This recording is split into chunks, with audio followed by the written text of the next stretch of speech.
Buenos días a todos y a todas los que están en estos momentos conectados, ¿sí?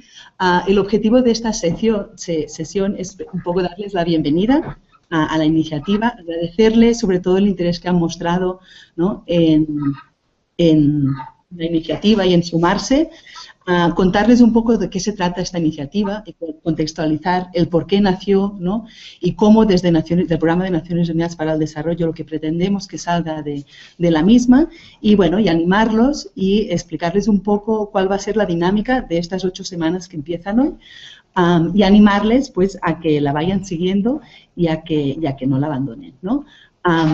Antes que nada, comentarles quiénes somos las personas que estamos hoy conectadas. Por un lado, tenemos a los panelistas de hoy. Bueno, una servidora, perdonen, soy Gemma Charles, soy la coordinadora de la escuela virtual del Programa de Naciones Unidas para el Desarrollo. También posteriormente van a conversar Gerardo Noto, que es coordinador del área de gobernabilidad democrática de la Dirección Regional para América Latina y el Caribe del PNUD, y él nos conecta desde Nueva York. Y también estará con nosotros Ernesto Rodríguez, que es el director del Centro Latinoamericano sobre Juventud y autor, ¿no?, de lo que han sido los materiales de esta iniciativa, y él está conectado desde Montevideo. También nos acompañan los 7 docentes de la iniciativa: Ismael Peña desde Barcelona, Víctor Hugo desde México, Camilo Tamayo, que es colombiano pero en estos momentos está en Inglaterra, Francisco Mesones desde Caracas, Leopoldo Font desde Montevideo, Rafael Pizarro y Marco Moreno desde Santiago de Chile y Juan Pablo Osa desde Bogotá. Con lo cual pueden ver que tenemos una representación significativa de lo que es la región latinoamericana, que es un poco lo que pretendíamos con esta iniciativa, como les contaremos más adelante, ¿no? Y desde aquí, Bogotá, estamos conectados parte del equipo de la escuela, pues una servidora como coordinadora, y también están Andrea de la Torre y Óscar, ¿sí?, que han sido parte de los que han diseñado y acompañado toda la iniciativa, y tenemos otra parte del equipo, pues bueno, que está abajo trabajando para que todo esto sea posible, ¿no? Y, pues bueno, también están conectados los que van a ser, ¿no?, los que seréis los y las protagonistas de toda esta iniciativa, ¿no?, que sois los participantes. En total vais a ser 700 personas, va a haber 350 que participarán en lo que llamamos las aulas cerradas, pero posteriormente se unirán 400 personas más para ir un poco debatiendo en aulas abiertas, ¿no?, todo lo que es la discusión que se promueva en estas semanas, ¿sí? Hoy también contarles que estamos retransmitiendo esta sesión no solamente desde la página web de la escuela, sino también está en streaming desde la página de Juventud con Voz, que es una iniciativa latinoamericana de y para jóvenes que ha sido promovida desde el PNUD, también desde el Programa de Naciones Unidas para el Desarrollo. También tenemos retransmisión por Facebook, y cuando terminemos la sesión, ¿no?, este espacio de trabajo y de inauguración, pues estará colgada en YouTube, de tal forma que los que estáis ahora en directo pues lo podáis volver a ver si así lo deseáis. Las personas que en este momento no se pueden conectar, pues lo podrán ver en diferido, y también podremos entre todos y todas poder hacer difusión de la iniciativa para que tenga el máximo de repercusión, ¿no? Comentarles un poquito de la iniciativa, ¿no?, y es quienes somos los promotores, ¿no?, de la misma. Somos, por un lado, el Programa de Naciones Unidas para el Desarrollo, el PNUD, desde distintas instancias, ¿no?, desde la escuela virtual, desde lo que es la Dirección Regional para América Latina, desde lo que son distintas oficinas de país que están en toda la región. También otra entidad promotora es la SEGIP, la Secretaría General Iberoamericana, a través de la OIJ, que es la Organización Iberoamericana de Juventud, y también están sumadas, ¿no?, a la iniciativa distintas secretarías e institutos de juventud de la región, ¿no?, como son de México, de Chile, de Colombia, de Paraguay y de Honduras, ¿no? O sea, como ven, es un esfuerzo institucional que se hace de distintos ámbitos, porque apostamos y creemos en que esta iniciativa pues puede generar un gran impacto para la región, ¿no? Desde la escuela, ahora les hablaré un poco lo que es nuestro rol en esta iniciativa, ¿no? Y es la escuela virtual, lo que hacemos es acompañar los procesos de formación, los procesos de intervención del PNUD que se avancen en toda la región, diseñando procesos formativos a medida, ¿no? Según lo que desde Naciones Unidas queremos promover, la escuela diseñamos procesos con determinadas características, ¿no? En este caso, además, bueno, como posteriormente les comentará Gerardo Noto, ¿no? El tema de juventudes es una prioridad en estos momentos para el PNUD y especialmente en el contexto actual, que es el de la Agenda Post-2015, que después de Ernesto pues explicará un poco la importancia del contexto actual, ¿no? Y el rol que se puede hacer en temas de juventudes, de introducir en el aterrizaje de esta Agenda Post-2015 a nivel de políticas públicas en los países, el margen que hay para poder aterrizar o para poder garantizar que las políticas públicas tengan un enfoque generacional, ¿no? Entonces, como escuela, lo que hacemos es, a partir de estos contextos y de las prioridades que tiene pues, el PNUD, acompañamos el proceso, ¿no? De hecho, ya tenemos 10 años de experiencia haciendo este tipo de iniciativas, ¿no? Y de hecho, hemos capacitado aproximadamente unas 30.000 personas, no solo en América Latina, sino también en otros continentes, especialmente en el continente africano, ¿no? ¿Qué es lo que creemos en la escuela? Pues somos unos convencidos y convencidas que brindando herramientas de análisis y de acción a las personas clave en cada proceso, consideramos que podemos generar redes colaborativas y facilitar que se produzcan cambios, ¿no? Pues en pro del desarrollo humano de América Latina, ¿no? Para que se haga lo que nosotros denominamos el desarrollo de la gente, por la gente y para la gente, ¿no? Entonces, creemos que haciendo procesos formativos de determinadas características y con personas clave se puede conseguir. Por lo tanto, ¿qué quiere decir esto en lo que nos convoca, esta iniciativa que nos convoca? Y es, primero, que lanzamos la iniciativa en un contexto determinado, que es el que después Ernesto les va a contar, ¿no? En el de la Agenda Post-2015 y su posterior aterrizaje en políticas públicas en todos los países de la región. Hay un margen, es un contexto donde hay capacidad de incidencia, ¿no? Por otro lado, lo que hemos hecho es seleccionar a las personas claves, que no son más, ¿no? Que ustedes, las 700 personas que han sido seleccionadas, 350 primero, 400 que van a participar en un segundo momento, pues consideramos que sois personas clave que sois lo que nosotros denominamos agentes de cambio, ¿no? Personas que en estos momentos ya estáis vinculadas, ¿no? A aspectos relacionados con la juventud, ya sea porque seáis personas jóvenes que queréis ser líderes juveniles o que ya lo sois, o ven personas que estáis trabajando con jóvenes, ¿no? En algunas iniciativas o desde la administración estáis trabajando en el aterrizaje de políticas públicas para juventudes, ¿no? Por lo tanto, os hemos seleccionado porque consideramos que sois las personas claves, los agentes de cambio que pueden empezar a incidir en todo el proceso que queremos generar, ¿no? Pero además, otra característica de esta iniciativa que les quería contar y es que lo que inicia hoy no es un curso, ¿no? Sino lo que pretendemos hacer es generar lo que llamamos una comunidad de aprendizaje, ¿no? Donde ustedes, cada uno de ustedes, cuente su iniciativa, su experiencia, donde conjuntamente, ¿no? Y con el apoyo y la moderación de los docentes, que también son personas clave en estas temáticas, ¿no? Donde conjuntamente dialoguemos, reflexionemos y construyamos lo que hemos denominado, ¿no? Una agenda de transformación, ¿no? Verán que la metodología es innovadora, ¿no? Que se les va a pedir hacer unos manifiestos conjuntos, ¿no? Que a partir de la experiencia, el diálogo, las reflexiones conjuntas, ustedes lleguen a un acuerdo de generar unos manifiestos que van a hacer las hojas de ruta para que una vez terminen esas 8 semanas, el proceso continúe, ¿no? Y ustedes sigan trabajando en red, ¿no? Y puedan un poco ir haciendo posible, ¿no? Pues esta incidencia regional o este trabajo regional para fomentar que todo el tema generacional esté incluido en las políticas públicas de la región, ¿no?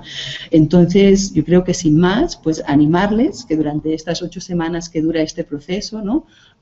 Pues no se pierdan, ¿no? Siempre pues hay momentos donde a veces seguir el proceso es complejo, ¿no? Porque requiere dedicación, ¿sí? Pero el equipo de la escuela virtual estamos a la disposición para apoyarles, ¿no? Y que cualquier cosa que requieran, ¿no? Además de contar con el equipo docente, que sepan que les vamos a acompañar y no olviden, ¿no? Eso, que son ustedes, los y las agentes de cambio, ¿no? Y es cada uno de ustedes quien tiene la responsabilidad de que todo lo que aquí queremos montar y que ponemos pues surta sus efectos, ¿no? Entonces, bueno, dicho eso, sin más, yo quería presentarle un poco los siguientes panelistas, ¿no? En primer lugar, bueno, paso la palabra a Gerardo Noto, que él es el coordinador, como les comentaba antes, del área de gobernabilidad democrática de la Dirección Regional para América Latina y el Caribe del PNUD, y él nos contacta desde Nueva York y nos va a hablar un poco de lo que yo les mencionaba, ¿no? De la apuesta que en estos momentos el PNUD hace por las juventudes, ¿no?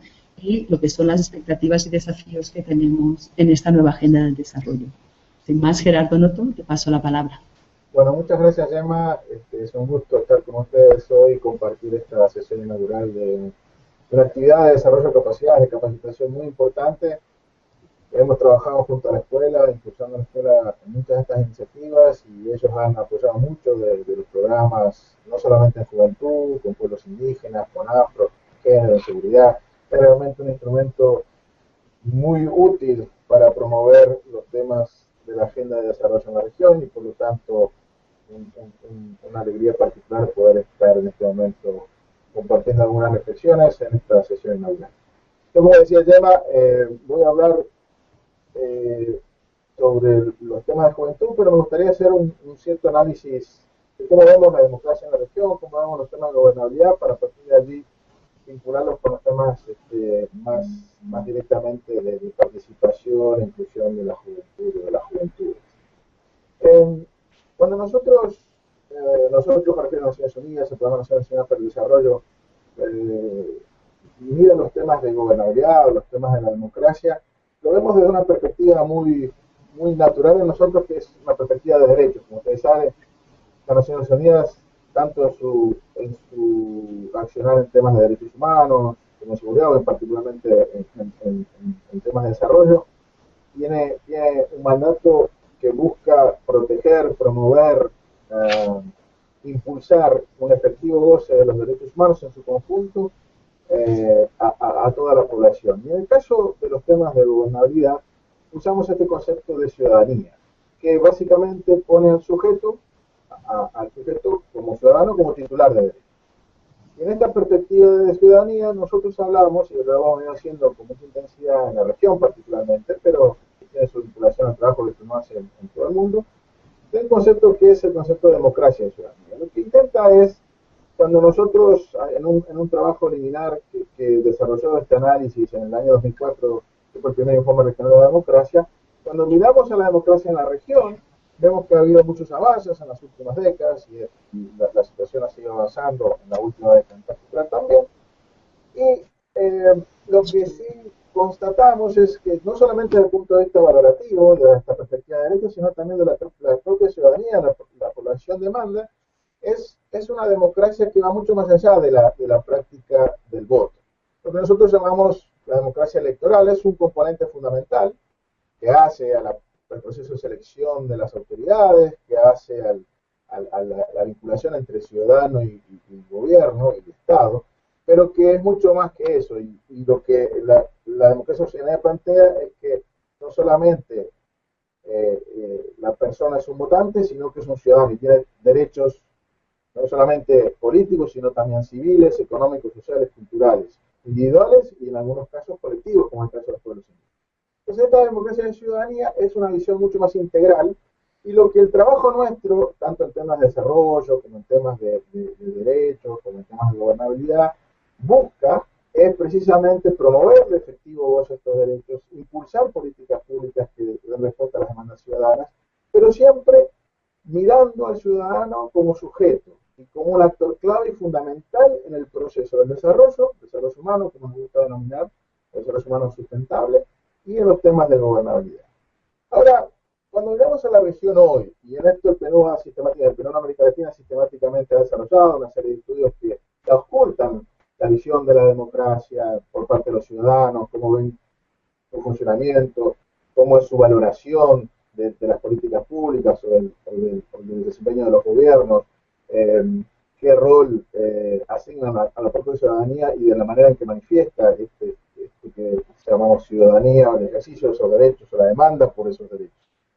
Y cuando nosotros vemos, ya que recientemente acabamos de publicar, y espero que tengan acceso a esa información, está en línea por cierto, hay una serie de estudios que nosotros hemos promovido, el informe de democracia que les comentaba en el 2004, seguido un nuevo informe desarrollado junto a la OEA en el 2010, que planteó una agenda para desarrollar esa democracia y ciudadanía. En el 2011 hicimos un estudio sobre el Estado y la ciudadanía, cómo las políticas del Estado, las políticas públicas pueden o no promover una ciudadanía amplia, no solamente en lo civil y lo político, sino también en lo económico y social. Y hace un par de meses publicamos un análisis sobre ciudadanía política, donde allí básicamente analizamos lo que podemos denominar la agenda de participación ciudadana. Pero antes de entrar en algunos detalles sobre eso y concentrarme particularmente en los temas de juventud, cuando vemos lo que la gente o los ciudadanos manifiestan sobre la democracia, hay en los últimos años, y esto se ha consolidado y se ha mantenido, hay algunos altibajos en función de las crisis económicas, en función de ciertos procesos nacionales, pero en general, la gran mayoría, o la totalidad de los países de la región, la mitad o más de los ciudadanos apoyan consistentemente la Gerardo, democracia. Gerardo, Sí, perdona, es que me están diciendo que si puedes hablar un poquito más despacio y más duro, que cuesta seguirte en streaming, la voz. ok, trataré de... Más despacio es casi imposible en mi caso, pero más fuerte sí. Este, bueno, entonces le decía, cuando les preguntamos al ciudadano, o como sistemáticamente se hace a través de encuestas regionales, los ciudadanos tienen una evaluación positiva. Hay países como Uruguay, que tenemos que el 80% de la ciudadanía se manifiestan claramente a favor del sistema democrático. Hay otros países con unos registros menores, pero en todos hay una mayoría consistente. Y esto ha evolucionado en general en una buena dirección, aumentando este porcentaje de la ciudadanía que apoya el sistema democrático como sistema de gobierno. Si bien ustedes son jóvenes, la mayoría han tenido la suerte de nacer y vivir en democracia toda su vida, para gente de otras generaciones, como los que hoy estamos hablando con ustedes, bueno, el tema a lo mejor se salva, pero Ernesto y yo me parece que no. Hemos sufrido, al menos en nuestra adolescencia o en nuestra juventud, lamentablemente tener que sufrir de dictaduras muy duras, sistemáticamente violando derechos humanos, y ustedes, bueno, conocen eso por la historia, y, y hasta no hace muchos años atrás, la democracia se veía como una alternativa, no necesariamente apoyada mayoritariamente por la ciudadanía de la región. Esto ha cambiado en las últimas décadas y realmente está muy claro el sufrimiento. Pero cuando uno le pregunta a los ciudadanos cómo ve el funcionamiento del Estado, de los gobiernos, bueno, hay evidentemente variaciones de país a país, pero hay una cierta visión crítica, donde por acceso a los bienes públicos, por el tipo de prestaciones, las políticas públicas que nos llega a todos o que nos llega con la calidad de vida en servicios como salud, educación o transporte. Y hay una demanda consistente al Estado por más transparencia, por el combate a la corrupción y por la participación. Hay una consistente demanda de los ciudadanos por la participación. Y volviendo un poco al estudio que les comentaba de la ciudadanía política, cuando uno analiza cómo la ciudadanía ejerce esa participación o demanda esa participación, evidentemente hay canales formalizados, institucionalizados, el voto, la petición a las autoridades, diferentes modos de participación sean institucionalizados, en consejos consultivos, en consejos económicos y sociales. Pero también hay otra manera, y que se ha implementado en la región de manera consistente, y es la manifestación, la protesta, en general en la calle, en los espacios públicos, acompañados también en los medios, en las redes sociales. Hemos visto en los últimos años movimientos estudiantiles, juveniles en México, en Chile, vinculados a la educación, la participación de la ciudadanía en general, donde los jóvenes siempre han jugado un rol muy importante, manifestaciones muy significativas en Brasil el año pasado, o por la paz en Colombia, solo para citar algunos ejemplos. Entonces, estas son otras formas de participación que demandan al Estado una respuesta y que pueden ser vistas de dos maneras. Una manera negativa, donde la insuficiencia de la respuesta del sector público, de las políticas públicas, que no satisfacen las demandas ciudadanas, hacen que el ciudadano se manifieste reclamando nuevos tipos de políticas o alcances diferentes o prioridades diferentes. Por el otro lado, lo cual estaría denotando ciertas deficiencias de funcionamiento del sector público, del Estado, de la democracia en particular. Por el otro lado, también puede ser visto, y de alguna forma es como lo analizamos nosotros, es como el ciudadano, luego en América Latina, luego de varias décadas de ejercicio de la democracia, se ha empoderado y demanda cada vez con más insistencia, a través de mecanismos formales y a través de mecanismos no formales, mayores niveles de participación, mayores niveles de que su voz sea escuchada en los procesos de toma de decisión de la agenda pública, de las políticas públicas, de que la gran mayoría o todos accedan a bienes públicos de calidad, particularmente aquellos que son más marginados. Y entonces, cuando pensamos en aquellos que su voz no se escucha tanto o que no acceden de la manera que debieran por sus propios derechos a estos bienes públicos, eh, nos encontramos con esta situación de la ciudad en general, esa mayor demanda por participación y lo que nosotros llamamos en el Perú la agenda de participación. Pero que evidentemente no todos son iguales. Hay realmente ciertos sectores de la población que tienen mayores dificultades de ser escuchados, de participar, de inclusión. Y así evidentemente tenemos todo, tenemos lo que nosotros hemos identificado, bueno, no son los únicos, pero los 4 grupos de población y de ciudadanía donde hacemos ciertos focos. Sin duda todo el tema de género, ¿no? Empoderamiento de la mujer, la equidad de género, en temas de ciudadanía política, civil, el combate a la violencia de género. Hay toda una agenda muy densa de los temas de gobernabilidad, de los temas de desarrollo que tienen que ver con la mujer, y también en esas prioridades y en esas demandas particulares o grupos que demandan respuestas diferenciadas, está todo el tema de la juventud, o como a mí me gusta decir, las juventudes, porque aquí tenemos juventud, y por supuesto los otros grupos tienen que ver con los orígenes étnicos, tanto de las poblaciones indígenas, con diferentes porcentajes y presencia en los distintos países de la región, y los afrodescendientes. Pero si nos concentramos en la juventud, ahí también tenemos las juventudes que tienen que ver con las jóvenes mujeres, con los jóvenes indígenas, con los jóvenes afros o jóvenes afros, con los grupos LGTB, con aquellos sectores que no acceden ni a educación ni a trabajo, con los empleados, con los pobres marginales urbanos, rurales. Hay un conjunto de características que diferencian diferentes grupos de juventud y nosotros planteamos que es importante diseñar políticas que atiendan a estos perfiles diferenciados y que den respuesta a las demandas con estas características en el marco de políticas amplias que promuevan la inclusión y los derechos de la ciudadanía en general y de los jóvenes en particular. En relación a los temas de participación, evidentemente, cuando uno analiza cómo se está comportando la ciudadanía en términos de participación en las votaciones, este año hemos tenido 7 elecciones en la región, actualmente en este mes, el fin de semana pasado tuvimos elecciones generales en Bolivia, la anterior la primera ronda de Brasil, que va a ser segunda ronda a fin de este mes, último domingo que también va a haber elecciones en Uruguay, primera ronda, pero han sido 7 los países donde ha habido elecciones generales, presidenciales en América Latina, y consistentemente se ve cómo el ciudadano participa, se manifiesta, cambia su preferencia, impacta sobre la posibilidad de que el gobierno pueda ser reelegido o que se busque una alternancia, y hemos tenido resultados de diferente tipo. Cuando nosotros analizamos cómo impactan, cómo ejerce la ciudadanía en estos grupos, los votos en general, afortunadamente no tenemos mayores problemas en cuanto al ejercicio del voto por parte de las mujeres, lo hacen a la par que el hombre. Evidentemente, allí los problemas son más de representación. En los últimos 30 años, bueno, el dato que yo tengo aquí del año 97, había aproximadamente un 13%, un 13% sí de mujeres, en el año 97, 13% de las mujeres de los parlamentos de la región, mejor dicho, 13% de los parlamentarios de la región eran mujeres, solo el 13%. Esto ha crecido, hoy, digamos, un dato del año pasado, ahora va a haber que actualizarlos con los resultados de estas elecciones en 2014, ese porcentaje ha llegado a 25%. Afortunadamente, las últimas elecciones ha crecido. Yo creo que en el caso de Bolivia se van a confirmar los datos en los próximos días. Vamos a tener, dado la forma que se ha implementado, un resultado paritario que lo pone en el liderazgo junto con Costa Rica, Nicaragua y otros países que están o en la paridad o muy cercanos a la paridad. Pero sin embargo, son solo 7, 8 países en la región que tienen un porcentaje superior al 30%, que es considerado como el piso crítico.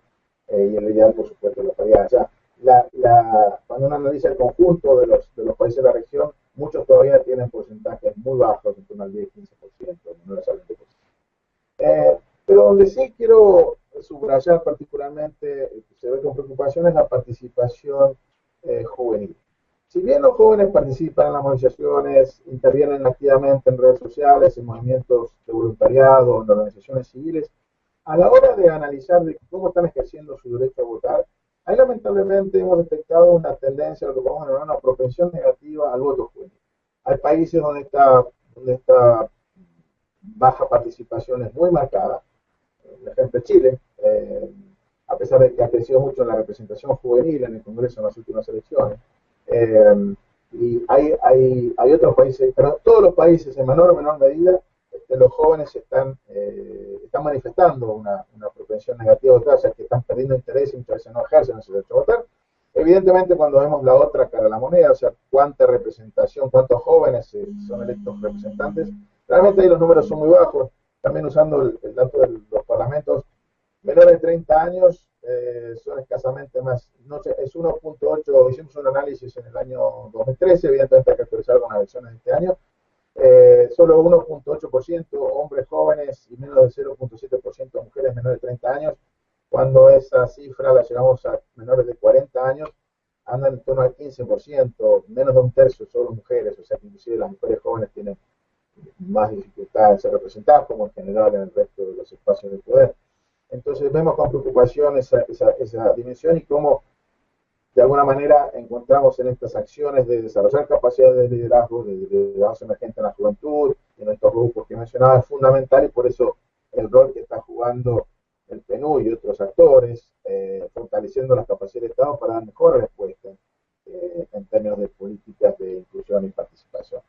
Yo no quiero demorar más, quizás después podemos seguir con algunas preguntas. Solo dos o tres cuestiones, algo mencionaba Gemma, algunas iniciativas que estamos empujando para tratar de alentar procesos de participación, de sensibilización, de abogacía en el sentido de favorecer o facilitar que las voces de los jóvenes se escuchen.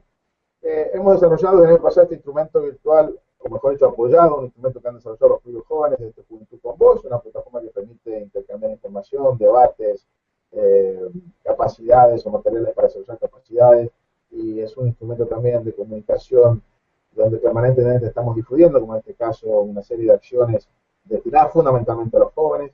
Hemos estado trabajando con EJOTA y otros organismos del sistema durante el año 2013 en desarrollar una agenda de inclusión y participación con varios hitos. El PNUD ha participado en los mismos que se desarrollaron en Cusco, en Montevideo, en Veracruz, en Brasilia. Particularmente en Brasilia, quiero destacar, ahí se constituyó. Nosotros convocamos un conjunto de legisladores jóvenes de más de 13 países de la región, inclusive países que estuvieron presentes. Se constituyó una red de parlamentarios jóvenes impulsando esta agenda de participación e inclusión, participación política e inclusión en ámbitos legislativos.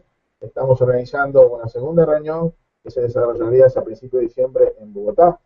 No casualmente, porque el Congreso de la República, en el caso de Colombia, constituyó hace escasamente 1 o 2 meses una comisión especial sobre juventud para impulsar la agenda legislativa en temas de juventud, y esperamos reforzar eso y otros procesos. Sin duda, todo el proceso de paz nos atrae particularmente y ver de qué manera la juventud puede jugar un rol en ese sentido. Y también asociándonos, bueno, empujando diversos programas a nivel de los países, la oficina de países, el PNUD, como ustedes saben, está presente en el conjunto de los países de la región, y todo este esfuerzo del sistema en su conjunto, del desarrollo y la incidencia en los procesos de la decisión de la agenda post-2015, desarrollo post-2015, que ya está en su última etapa de negociación y que hacia la asamblea del año próximo debería tomar los jefes de Estado una decisión en torno a una nueva agenda, un nuevo conjunto de objetivos de desarrollo sustentable para los próximos 15 años. Algunos procesos especiales se va a desarrollar a fin de este año, a fin de este mes, en Bakú, una conferencia mundial de juventud. Hay una presencia muy fuerte de la región, el PNUD va a estar acompañando junto a otra agencia, más de 15 delegaciones de países de América Latina y el Caribe van a hacer escuchar la voz de la región en este proceso mundial. Y después el conjunto de cumbres regionales. En los próximos meses va a haber 3 cumbres.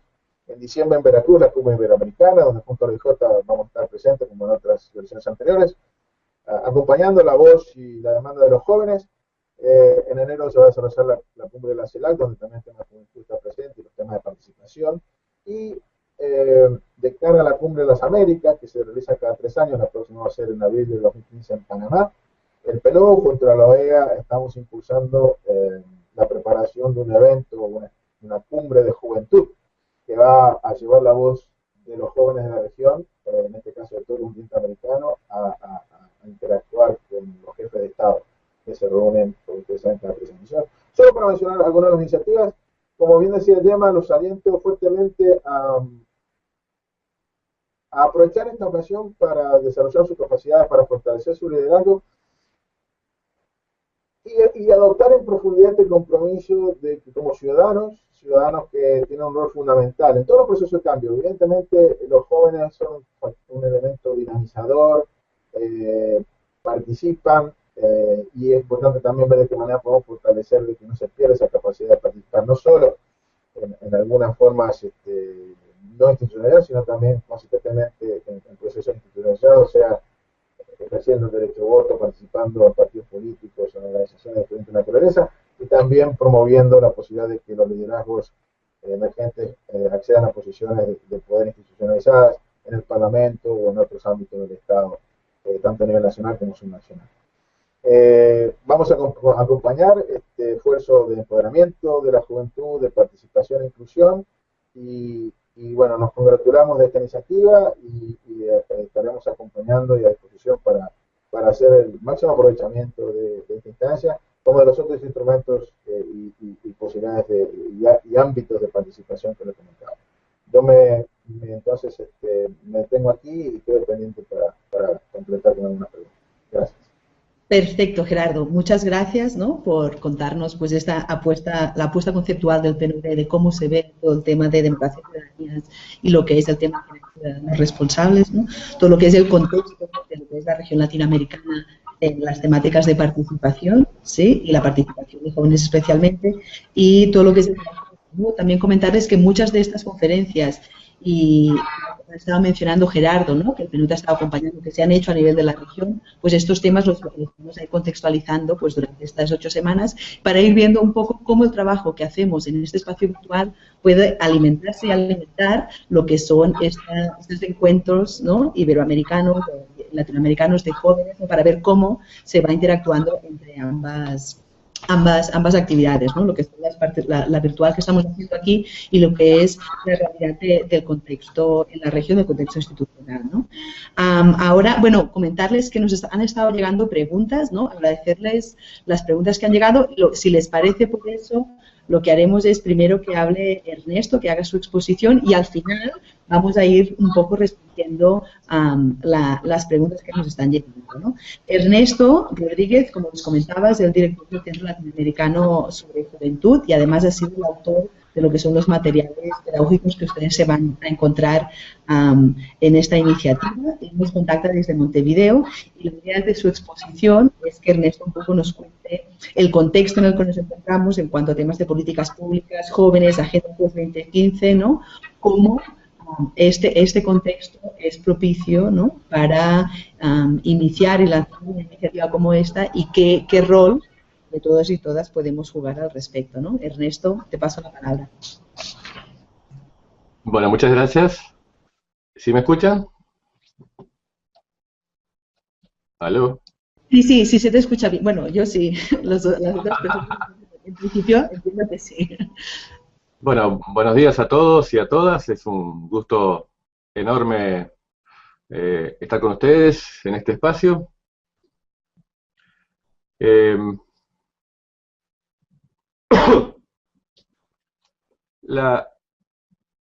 ¿Tenemos alguna dificultad técnica o está todo bien? Ya está. Era para que salieras en pantalla y que la gente pueda ver, mientras estás hablando, te pueda ver en directo así en grande. Ok. Bueno, perfecto. La intención que tuvimos cuando le tratamos de poner contenidos a esta actividad, a esta importantísima actividad, yo creo, fue poder reunir un conjunto de elementos de juicio que nos permitieran, en fin, ponernos en condiciones de tener en cuenta los distintos puntos de vista que están en estos momentos en nuestros países en plena discusión, en pleno debate, evidentemente. Y para eso lo que hemos intentado es, obviamente, no dar recetas, sino facilitar el mejor intercambio de opiniones y de puntos de vista para, de ese modo, fomentar esta construcción colectiva de propuestas que tenemos que hacer a futuro en el marco de estas 8 semanas de trabajo conjunto. Lo estamos haciendo en un momento muy particular. Si uno pudiera destacar noticias de estos días en relación a jóvenes en nuestros países, bueno, habría que destacar varias sumamente preocupantes, toda América Latina, el mundo entero, yo creo, está siguiendo muy de cerca este drama que significa la desaparición de 43 estudiantes en México, que está siendo, creo, un hecho lamentable desde todo punto de vista, muy preocupante y que nos debiera llamar a la reflexión, evidentemente, en el contexto de estas 8 semanas de trabajo.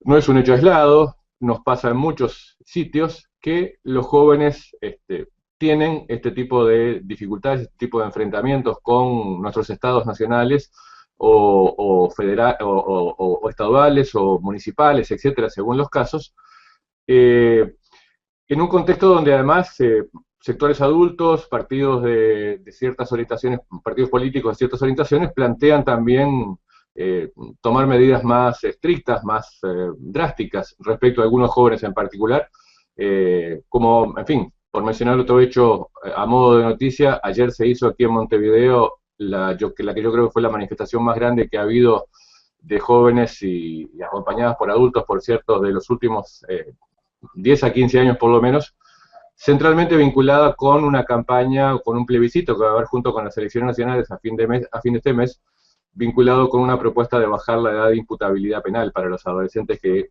cometen ciertos delitos.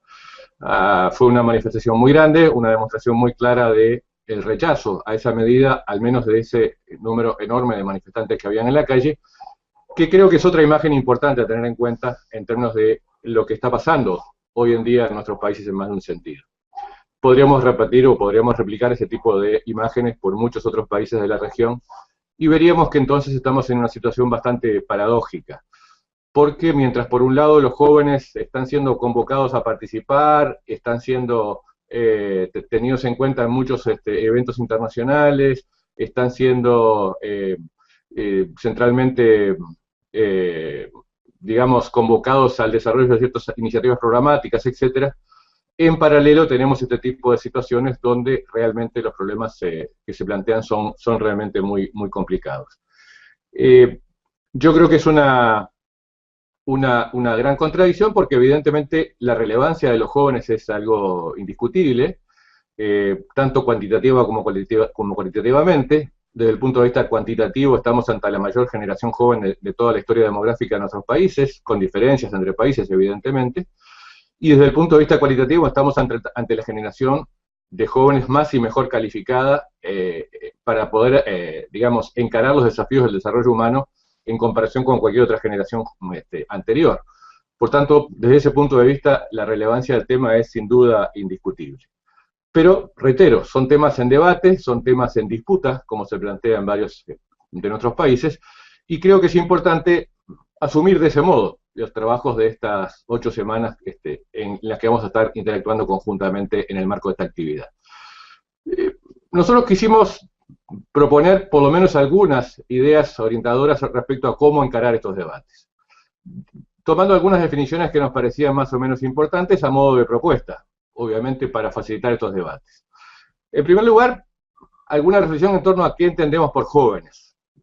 Hay jóvenes de muy diversas categorías, evidentemente, ya nadie habla de la juventud como un fenómeno único.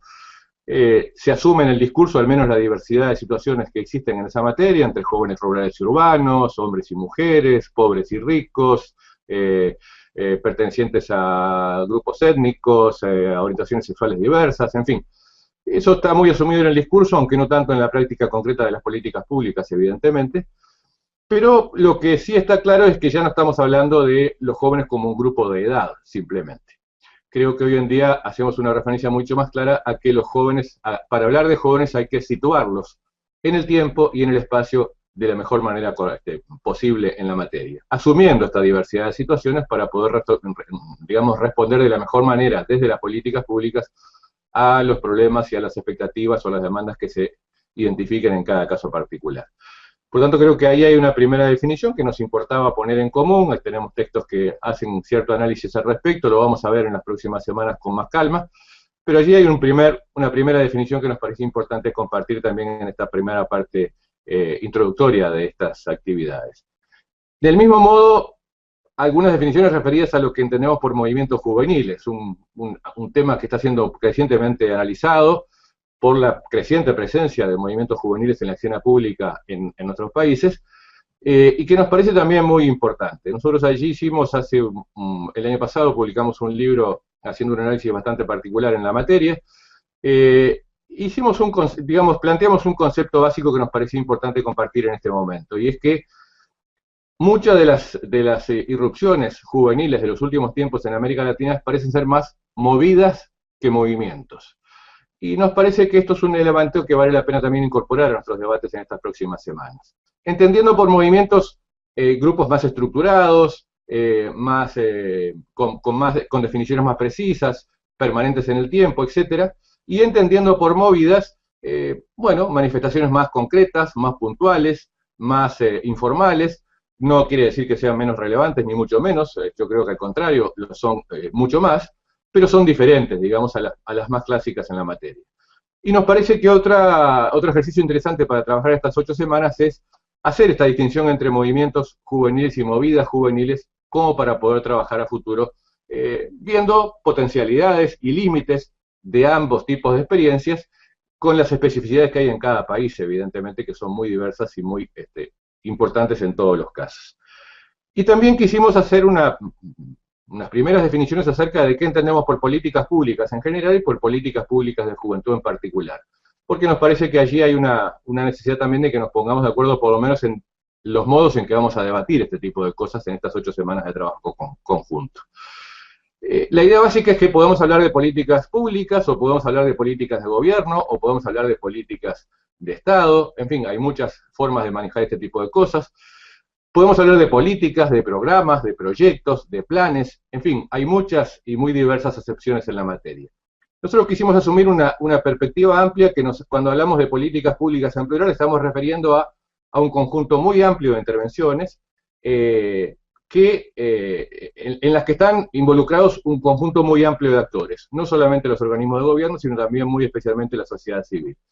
Y nos parece que en ese sentido estas dinámicas en particular son muy importantes de tener en cuenta, asumiendo que, reitero, hablamos de políticas públicas en este sentido muy amplio.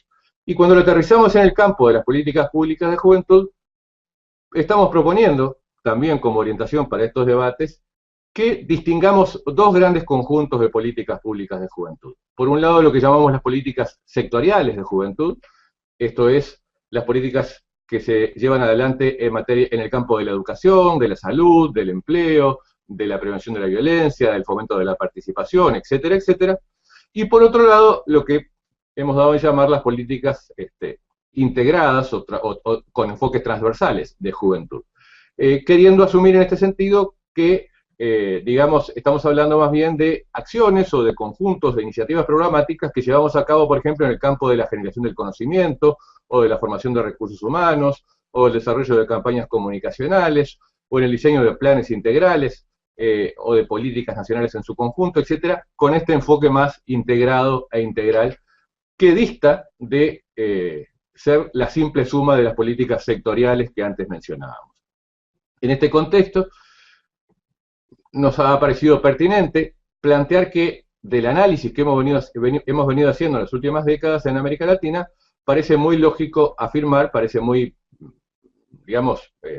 fundamentable, la afirmación de que las políticas públicas de juventud realmente existentes son sobre todo las políticas sectoriales, que son las que efectivamente se implementan, que son las que cuentan con instituciones sólidas en materia de ejecución, que son las que cuentan con recursos, con legitimidad institucional, con mecanismos de control social, etcétera, etcétera.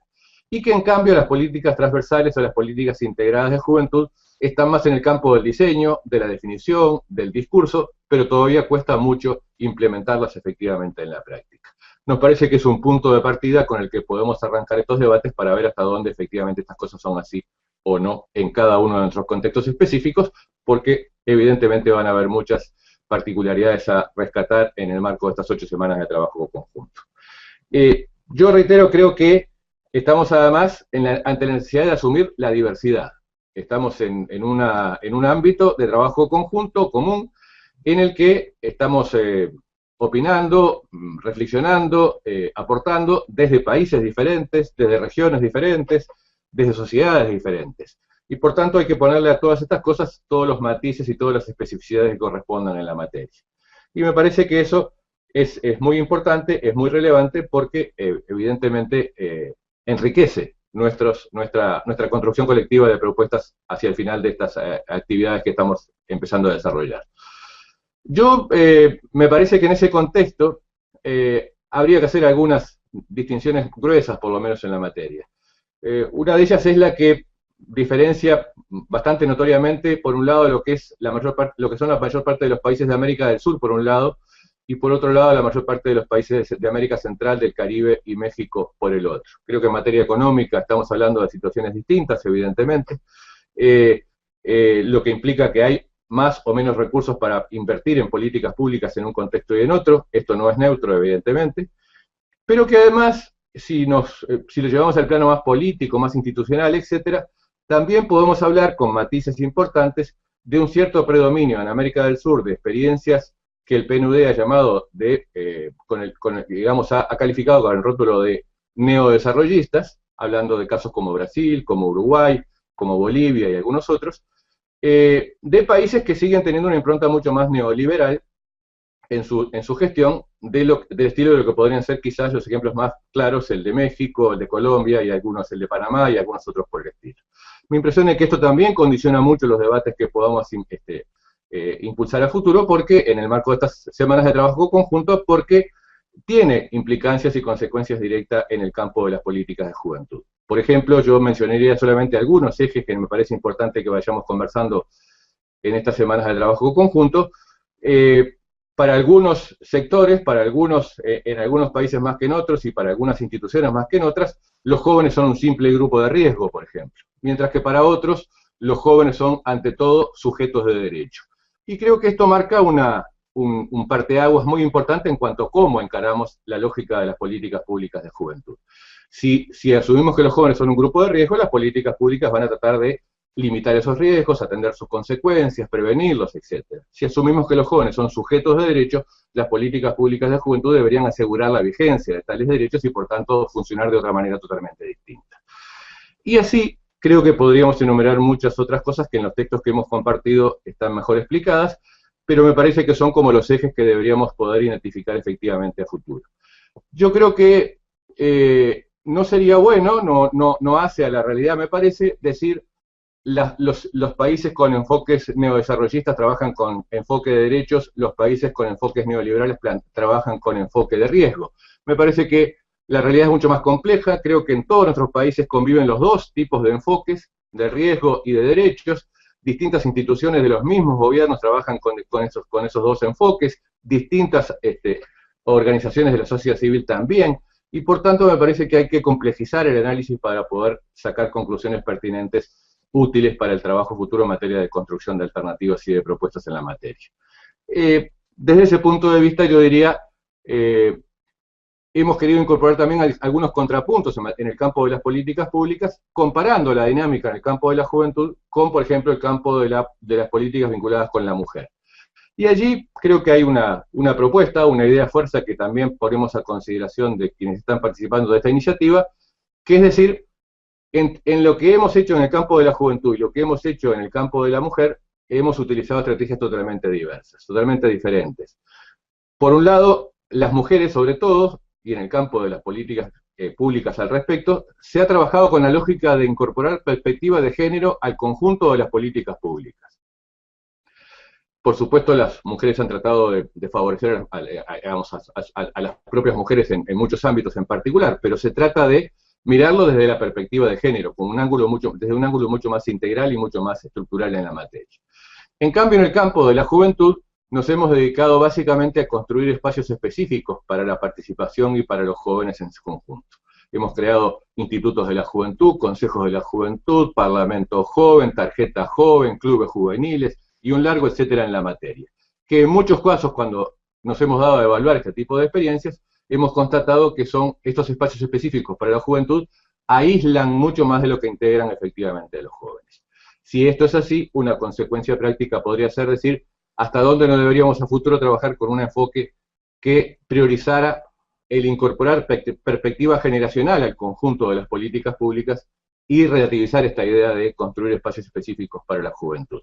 Esto podría también tener consecuencias muy importantes en varios planos y por tanto también importaría analizarlo en sus especificidades en cada caso particular. Como estas muchas otras cosas podrían verse, las vamos a ver con tiempo en estas próximas semanas. Yo quería simplemente poner algunas a modo de titulares en la materia, y yo diría que todo esto nos lleva a un tema muy relevante, que es no solamente el constatar cómo han sido las cosas hasta ahora, sino cómo podemos imaginarlas a futuro, evidentemente, y en qué marco podemos trabajar a futuro en estas materias. Yo creo que la intención básica en ese sentido es que podamos incorporar de la mejor manera posible a futuro el tema de los jóvenes y de las políticas públicas de juventud en la agenda post-2015, en los objetivos de desarrollo sostenible, superando ampliamente, resueltamente, la limitada visión que tuvieron sobre los jóvenes los objetivos de desarrollo del milenio en la estrategia del milenio aprobada en el 2000 y que termina ahora el próximo año en su evaluación conjunta a nivel de todo el planeta. Recordemos simplemente que en el marco de los objetivos de desarrollo del milenio había apenas una sola referencia explícita a los jóvenes: fomentar el empleo juvenil, definido así de manera absolutamente genérica, sin ningún tipo de metas precisas a lograr, por tanto sin mecanismos de verificación efectiva, y ahora es absolutamente imposible poder evaluar si avanzamos o no avanzamos en la materia, porque evidentemente no hay ninguna línea de base al respecto, no hay ningún referente particular, no hay ninguna meta planteada, y por tanto la forma en que se trabajó hasta ahora el tema jóvenes en el marco de las estrategias de desarrollo a nivel mundial han sido muy acotadas. Es cierto que existieron muchas referencias implícitas a los jóvenes en varios de los 8 ODMs en los que se trabajaron, pero explícitamente hubo apenas esta referencia. A futuro deberíamos tener entonces una referencia explícita mucho más relevante, acorde con la relevancia demográfica y la relevancia cualitativa de los jóvenes, al menos en una buena parte del mundo, el mundo en desarrollo, por llamarlo de alguna manera, claramente en América Latina y el Caribe, y por tanto deberíamos mirar estas cosas de otro modo. En este contexto, la Organización Iberoamericana de Juventud ha puesto ya desde hace más de un año sobre la mesa la discusión sobre lo que una propuesta de agenda para la inversión social y el desarrollo de la juventud, con esta perspectiva post-2015 en materia de cooperación, etcétera, en donde se cuestionan muchos de los enfoques con los que hemos trabajado hasta el momento, se proponen algunos de estos enfoques alternativos y se procura incidir en los debates a futuro en la materia. Vamos a ver específicamente los contenidos y las características de esta agenda post-2015 en su conjunto y de esta agenda de la OIJ en particular en las próximas semanas de trabajo. Por tanto, simplemente lo ponemos allí como otro punto inicial para ubicarnos simplemente en esta sesión introductoria, pero reitero, tenemos propuestas concretas que debatir, nos importa mucho conocer las opiniones de todos ustedes y poder ver hasta dónde logramos que estos temas se discutan adecuadamente en adelante. En todo caso, mi impresión en general es el tema, por resumirlo, digamos, yo diría 3 cosas básicas. Primero, el tema de los jóvenes hoy es más importante que nunca, y así está siendo asumido en nuestras sociedades.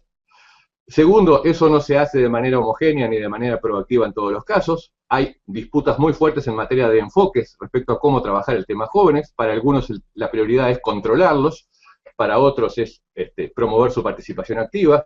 Por tanto, ahí tenemos elementos muy claros en cuanto a que los procesos no son unívocos ni claramente direccionados en un sentido o en otro.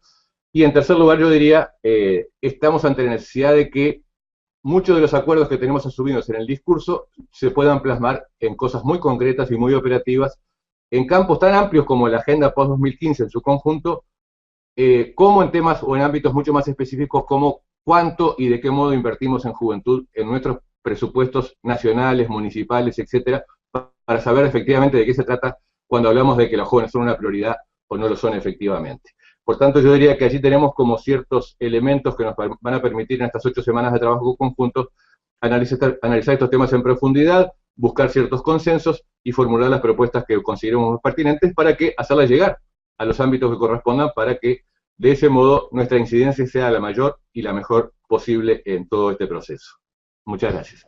Muchísimas gracias, Ernesto. Creo que ha sido un muy buen abrebocas, ¿no?, de lo que va a ser el trabajo estas 8 semanas, ¿no? Y también un poco comentarles, ¿no?, de que, de hecho, el diseño de lo que ha sido esta dinámica, ¿no?, que no llamamos cursos, lo llamamos construcción colectiva, ¿no?, de conocimiento, decía Ernesto, como yo os comentaba, él ha sido el autor de los materiales y era un poco a partir de este análisis, ¿no?, de promover la reflexión entre todos sobre estos conceptos que él mencionaba, ¿no?, que queremos analizar todo el tema o hacer incidencia en las políticas de juventud, no solo en las sectoriales que mencionaba, ¿no?, sino también sobre todo en el tema de las integrales, ¿no?, y ir intentando pasar, ¿no?, de lo que es este enfoque de riesgos hacia un enfoque de derechos en lo que es los temas de juventud, ¿vale? Aquí, sin más, hemos tenido varias preguntas, ¿no?, pero bueno, hemos escogido 4, ¿sí? Pedimos disculpas a las personas que mandaron sus cuestiones y no van a poder ser aquí comentadas, pero bueno, quedan para estas 8 largas semanas. Mira, 4 preguntas. Una nos la hace Pedro Maldini desde Uruguay, ¿no? Él comenta, entiendo que es a partir de la introducción que hizo Gerardo Noto, ¿no?, de que el supuesto desinterés en la política sí no es un poco peligroso, porque de hecho puede decantar en un desinterés en la democracia, ¿no? Sí podemos considerar que hay democracia cuando hay un desinterés en la política, todo el tema ¿no?, de desinterés en la política vis-a-vis democracia. Entonces, a ver cómo lo plantean ustedes. Yo les hago las 4 preguntas y después ustedes me dicen quién de los dos. Disculpa, Gemma, ¿podías repetir porque se entrecortó un poco la comunicación? Vale, pues que si el supuesto desinterés de la política que mencionabas, que pueden tener las juventudes o algunos jóvenes, si eso no es un peligro para lo que es la democracia, ¿no? Porque puede existir democracia si hay gracias. para la política. Otra pregunta que nos plantea Daniela Villarpando desde Honduras, que pregunta que dónde ustedes pondrían o dónde podríamos marcar la delgada línea entre lo que es la representación y la participación, ¿sí? Ismael Peña, que es uno de los docentes desde Barcelona, nos pregunta si puedes, entiendo, Ernesto, que estaba para ti, caracterizar un poco más, si bien en las 8 semanas ya se hablará, ¿no?, pero de lo que es la diferencia entre movimiento y movida, ¿sí? Y Santiago Cabrera, no tenemos el país, pero él pregunta de qué manera están siendo consideradas las políticas en temas de droga, ¿no?, desde las políticas públicas y la agenda post-2015, ¿sí? Les paso la palabra, no sé quién quiere hablar primero. Mantenemos, si quieren, el orden que tuvimos en las exposiciones. Gerardo, si quieres comentar. Sí, gracias. Sí, evidentemente, a ver, yo voy a tomar básicamente 2, que es el tema de la desintegración política, el peligro para la democracia y la relación entre representación y participación, que por supuesto Ernesto puede también complementar al respecto.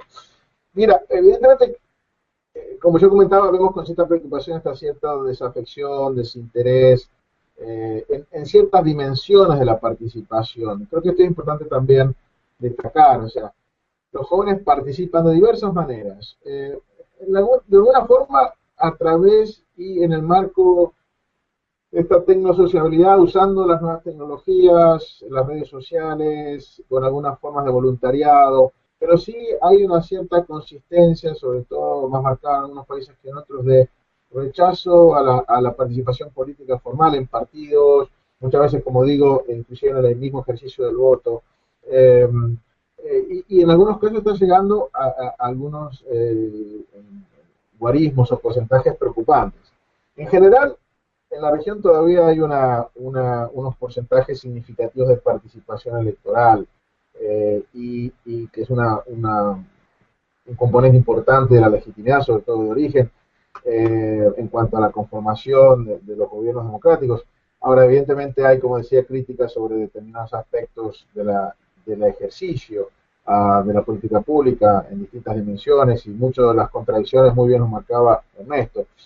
Yo creo que no necesariamente hoy deberíamos decir que esta desafección pone en serio peligro a la democracia, pero sí es una tendencia preocupante, es una tendencia que podría, en la medida que se profundice, llegar a niveles que realmente pongan en duda procesos de legitimidad, o que se dan con más virulencia, podemos decir, en la juventud, pero también tiene un fenómeno más generalizado del conjunto de la ciudadanía.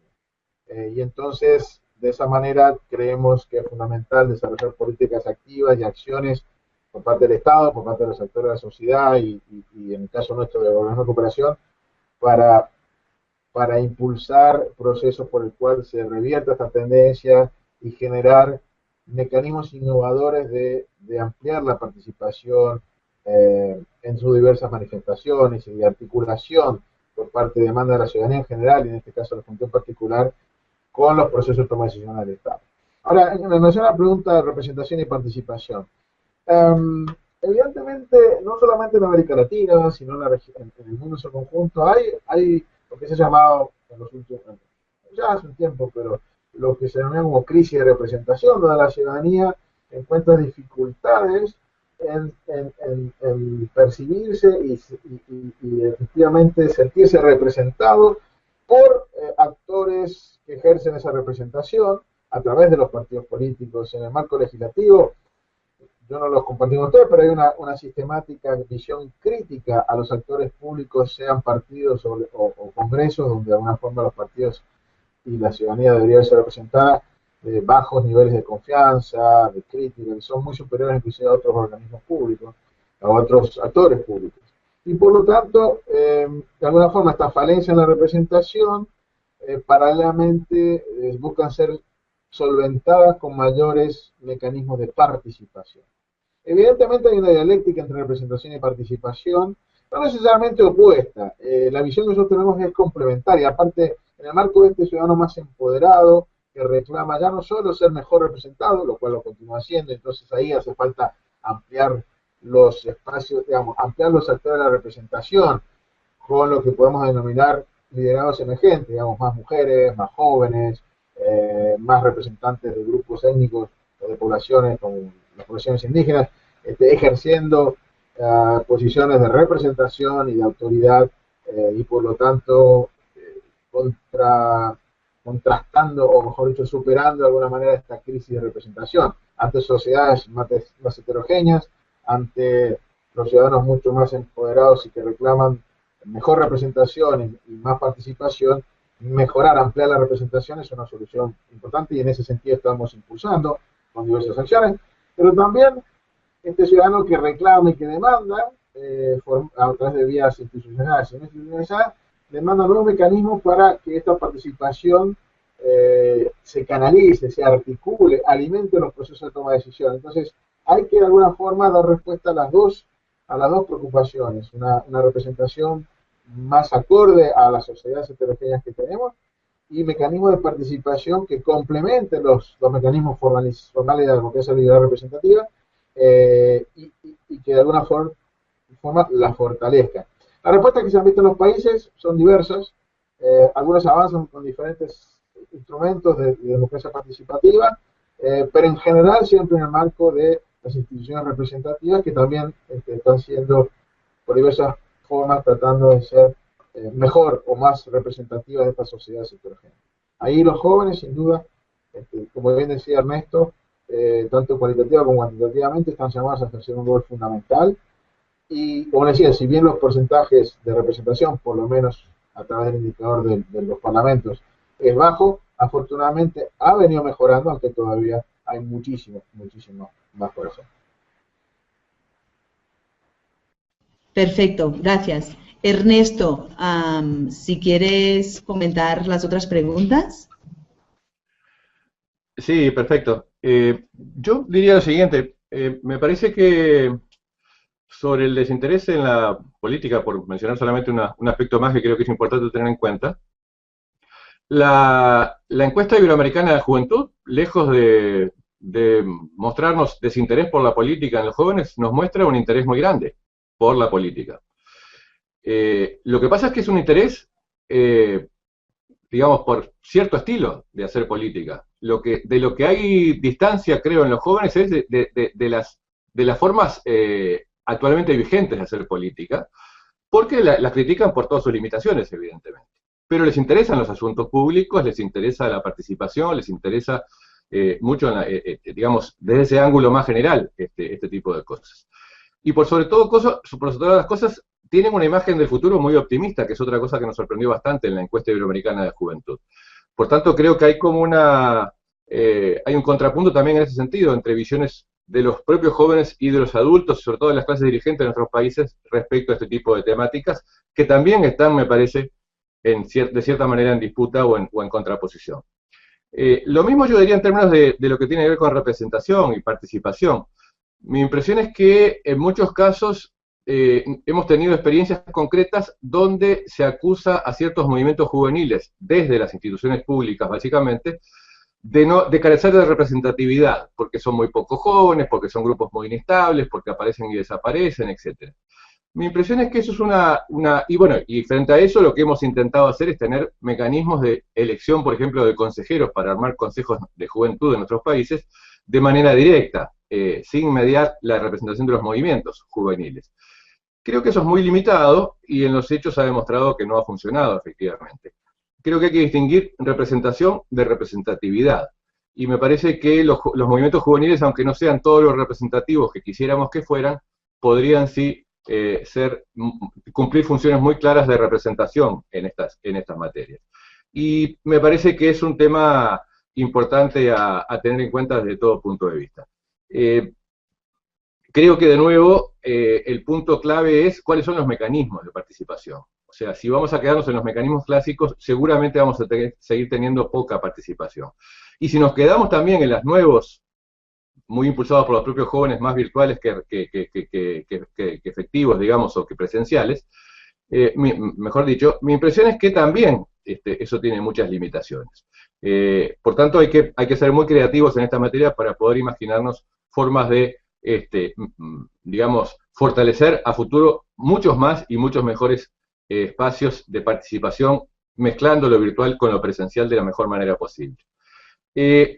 Sobre movimientos y movidas juveniles, obviamente vamos a conversar mucho en estas 8 semanas, pero mi impresión es que, digamos, en ambos sentidos tenemos como una cierta evaluación que hacer en América Latina. Si uno tuviera que decir, bueno, a ver, de las irrupciones juveniles que hemos tenido en los últimos, qué sé yo, 3, 4, 5 años en América Latina, de parte de movimientos juveniles, ¿cuáles han tenido más incidencia y cuáles han tenido menos incidencia? Real, digamos, visualizable en contextos más o menos efectivos de incidencia en la toma de decisiones, por llamarlo de alguna manera. Mi impresión es que el caso más exitoso, si uno tuviera que hacer comparaciones en este sentido, es el caso del movimiento estudiantil chileno. Y estamos hablando de un movimiento, no de una simple movida. Un movimiento que con todas sus tradiciones supo armar movidas juveniles muy intensas, muy activas en ese sentido. Ha logrado, creo, impactos muy importantes en más de un sentido, al punto de que el nuevo gobierno ha asumido en buena medida la agenda de propuestas que el movimiento estudiantil tenía en su momento, y muchos de los dirigentes estudiantiles en su época ahora están tomando decisiones en el Parlamento o en algunos puestos clave de la gestión del gobierno de manera muy clara en la materia. Lo que no quiere decir que el movimiento estudiantil, no, digamos, no siga siendo contestatario a muchas de estas cosas, que por cierto lo están siendo incluso en estos días. Pero me parece que son impactos bastante relevantes o bastante visibles. En cambio, el movimiento Yo Soy 132 en México prácticamente ha desaparecido o ha pasado a tener una actividad mucho más descentralizada, y en parte ha resurgido ahora con todos estos temas más de coyuntura en alguna medida, pero con otro tipo de identidades más difusas. Mi impresión es que en este caso el 132 era claramente más una movida que un movimiento, y cumplida los objetivos de la etapa, de la coyuntura específica en la que surgieron, el movimiento se fue desfibrando en muchos sentidos. El caso colombiano de la MANE, de la Mesa Ampliada Nacional de Estudiantes, puede ser una especie de intermedio en la materia, donde el gobierno tiene una reacción bastante, digamos, inteligente desde el punto de vista de las políticas del gobierno, y retira un proyecto de ley que estaba siendo cuestionado por el movimiento estudiantil, y entonces el propio movimiento también se va desfibrando en buena medida por carencias de banderas concretas contra las que luchar, o por las que luchar. En fin, habría que entrarle mucho más en detalle al tipo de ejemplos concretos para ver exactamente de qué hablamos cuando hablamos de movidas. Las movilizaciones más recientes en Brasil son claramente movidas, más que movimientos, y también tienen sus pros y sus contras desde muchos sentidos. Lo podremos ver con más calma, creo, en adelante.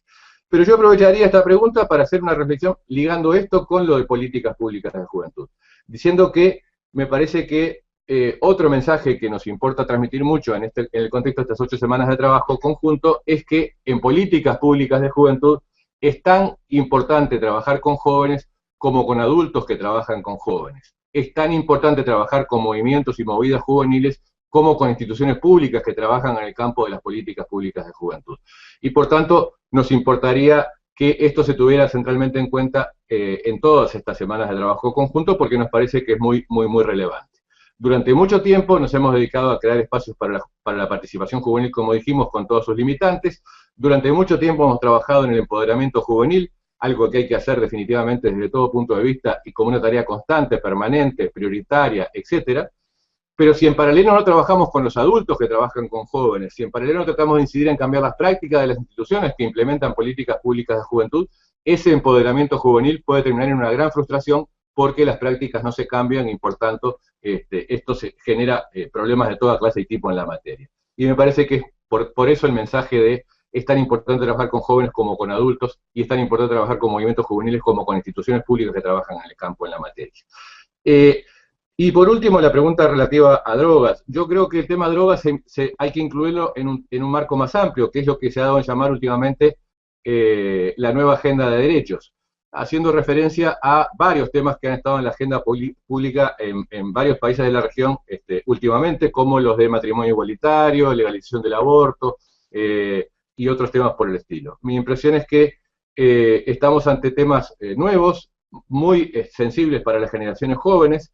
En varios países los jóvenes se movilizan en torno a este tipo de temas y no en términos de políticas públicas de juventud en términos más genéricos, por llamarlo de alguna manera, y creo que esto también hay que tenerlo muy centralmente en cuenta. Y en el campo estrictamente vinculado con el campo, digamos, con las drogas, yo creo que a esta altura ya hay un consenso bastante fuerte en nuestra región que nos dice que la denominada guerra contra las drogas, que fue lo que se intentó hasta ahora, con mecanismos básicamente represivos, etcétera, ha fracasado rotundamente. Ese acuerdo o ese consenso general sobre la evaluación en términos de fracaso de lo que hasta ahora se ha hecho en el campo del combate a las drogas, no se repite en tanto consenso en cuanto a las alternativas a construir en la materia. Pero varios países están trabajando en enfoques alternativos, sobre todo tratando de lograr que el tema de drogas se ubique en el campo de las políticas públicas de salud y no en el campo de las políticas públicas de seguridad. Yo creo que el caso uruguayo es el más claro en la materia. Lo que se persigue con la legalización de la marihuana es básicamente tratar de eliminar o de limitar al máximo lo que se puede denominar la economía ilegal de las drogas, separar a los consumidores de los mecanismos perversos de la economía criminal vinculada al consumo de marihuana en este caso. Y yo creo que eso es muy relevante porque en paralelo lo que se pretende es decir, trabajemos estos temas de la óptica de la política pública de salud. Es un tema de salud pública y no un tema de seguridad, evidentemente. Por ahí yo creo que hay que seguir avanzando. La Asamblea General de Naciones Unidas va a tener en el 2016 una instancia específicamente dedicada a nivel mundial para analizar este tipo de temáticas. Por tanto, creo que el próximo año y el siguiente van a ser años claves para discutir estos temas en todos nuestros países y ojalá empujar la discusión pertinente, sensata, seria, científica, etcétera, de este tipo de temáticas, alejada de posturas más ideológicas, religiosas, fundamentalistas o como queramos llamarle en la materia. Y creo que este hecho de que la Asamblea General de Naciones Unidas en el 2016 le dedique una sesión especial a este tipo de temáticas, muestra que también en el caso de Naciones Unidas estos temas son temas en disputa. Hay agencias de Naciones Unidas que tienen ciertas posturas, hay otras agencias del sistema de Naciones Unidas que tienen otro tipo de posturas, y esto también se repite en nuestros países, en nuestros gobiernos, en nuestras sociedades desde muy distintos puntos de vista. Por lo tanto, creo que hay que ubicar el tema en el contexto de la nueva agenda de derechos y asumir que estos próximos años van a ser años claves para discutir y avanzar en este tipo de campos muy claramente. Muchísimas gracias, Ernesto. Y de hecho, bueno, aquí ya se ha abierto un poco, ¿no?, de están llegando muchas consultas, hay tantas, que lo que vamos a hacer es vamos a habilitar un correo electrónico para poder seguir las discusiones en el aula, ¿sí? De hecho, bueno, jóvenes@escuelafenud.org, pero en Facebook van a encontrar un poco la dirección para continuar varios temas, ¿no?, que ya se están abriendo pues ya dentro de las aulas, y así abrimos ya directamente estas 8 semanas. Pero de pronto sí, 2 preguntas adicionales, Ernesto, porque tienen que ver un poco con la preocupando de la posibilidad, compromiso y posibilidad de incidencia que se tiene, que lo dejemos claro ahora antes de empezar la iniciativa, ¿no?, de hasta dónde, pues con esta iniciativa podemos llegar, ¿no? Una pregunta es de Fernando García, que dice un poco como compromiso institucional, que qué compromiso correspondería a las escuelas y a las universidades en estos temas de jóvenes y de política pública, ¿no? Por lo tanto, qué compromiso les podríamos dejar a este tipo de instituciones. Y por otro lado, Daniela Villarpando, desde Honduras, ella pregunta si realmente estamos a tiempo de poder incidir, ¿no?, en estas metas e indicadores de los ODS en temas, prioridades de juventud, de prioridad juvenil, que ya comentaste ya un poco antes, Ernesto, pero sí creo que es importante que reiteremos, ¿no?, hasta qué punto esta iniciativa pues puede llegar a incidir, ¿no?, en la Agenda Post 2015, y dejar claro un poco para que tengamos las expectativas puestas en el sitio donde es, ¿no? Ernesto. Antes que Ernesto, ¿puedo decir 2 cositas rápido respecto? ¿O después va en distinto? Perdona, sí. No, a ver, 2 cuestiones.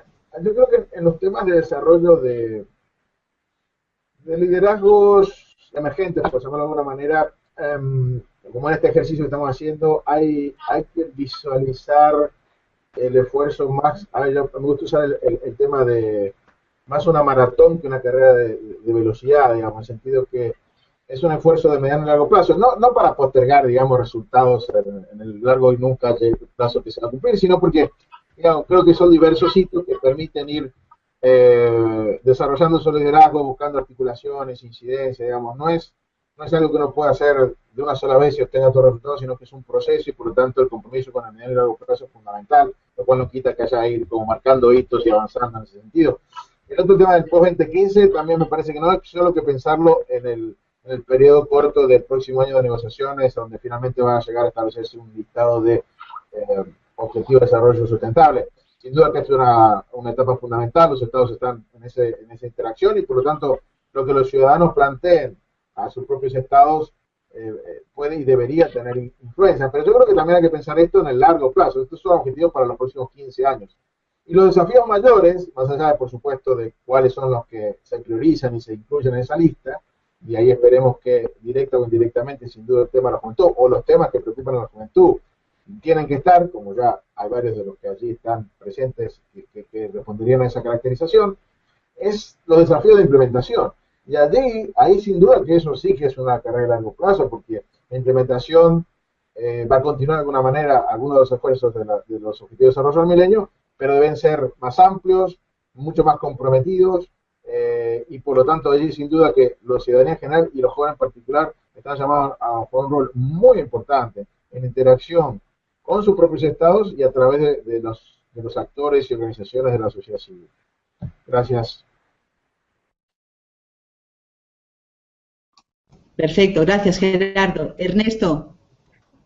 Sí, yo muy en línea con lo que comenta Gerardo, diría primero que como criterio general siempre se está a tiempo.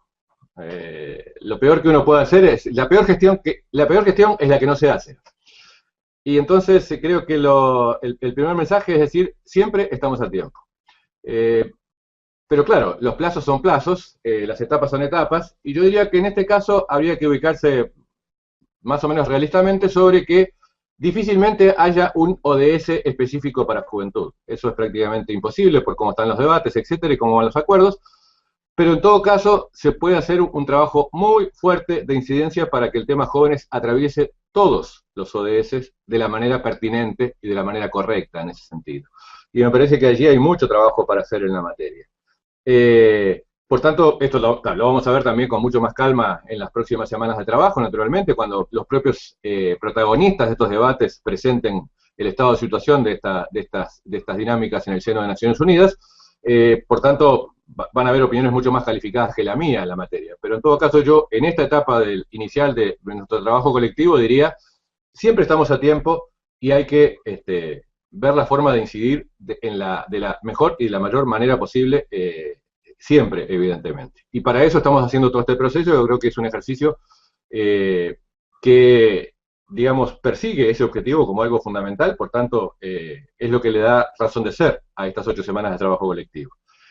Y respecto a los compromisos de las escuelas y las universidades, yo creo que eso es un tema centralísimo desde todo punto de vista. Mi impresión es que, digamos, esto daría para hablar horas, pero por decir algo muy elemental ahora y proseguirlo en las próximas semanas, no es casualidad que los jóvenes que tienen más, que son más, digamos, atendidos desde el punto de vista de la represión y el control social, sean dos grandes grupos, o los estudiantes o los jóvenes que habitan en barrios marginales, en zonas marginales de nuestras ciudades, por razones totalmente distintas en un caso y en otro.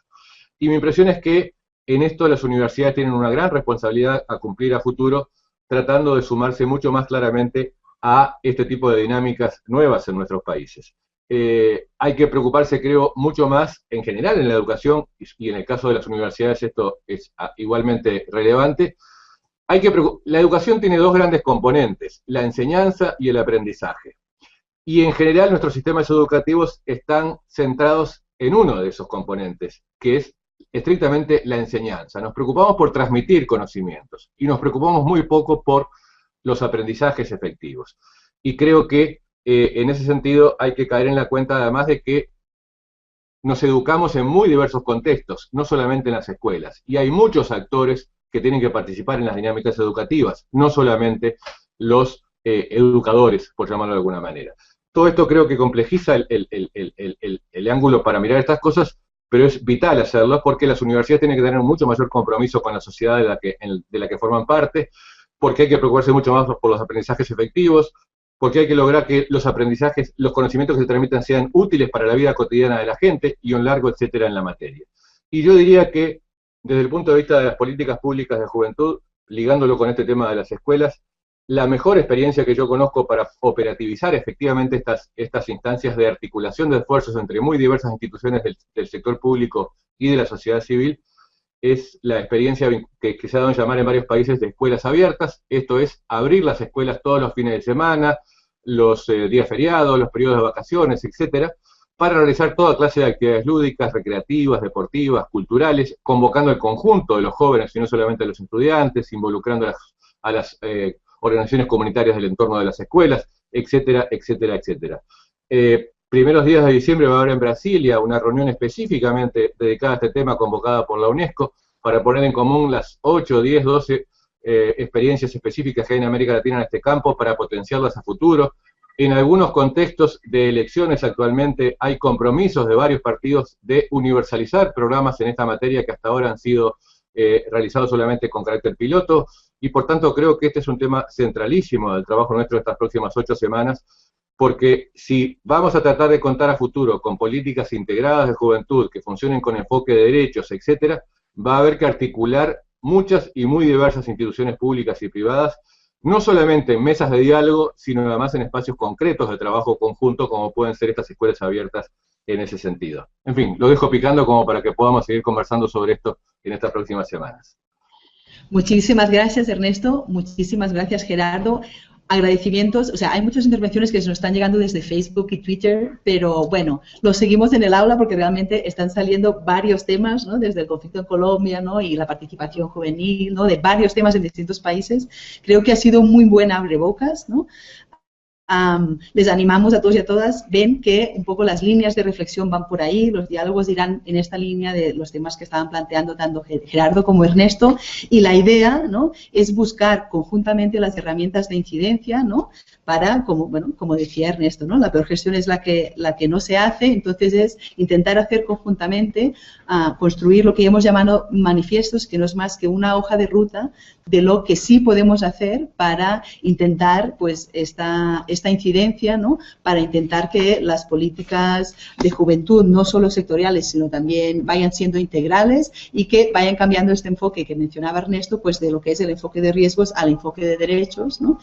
Y bueno, sin más, les animamos a continuar todas estas discusiones en el aula durante estas 8 semanas y bueno, ya como les mencionaba al principio, ¿no? Que en temas de virtualidad a veces, ¿no? Y en temas de aprendizaje requieren estas reflexiones y además como ustedes son tantos van a salir muchas reflexiones, esto quiere decir bastantes horas de dedicación, pero no se pierdan, si en algún momento tienen alguna dificultad, pues cuentan con todo el equipo técnico de la escuela, ¿no? Que está dedicado a esta iniciativa, aparte de los 7 docentes que ya hemos mencionado al principio, y nada, seguimos trabajando y seguimos proponiendo y mirando las líneas pues para que esta incidencia y esta iniciativa pues llegue a su cauce, ¿no? Que sea realmente a tener un efecto y una contribución en lo que es toda esta agenda post-2015 y su posterior aterrizaje en cada uno de los países de la región latinoamericana.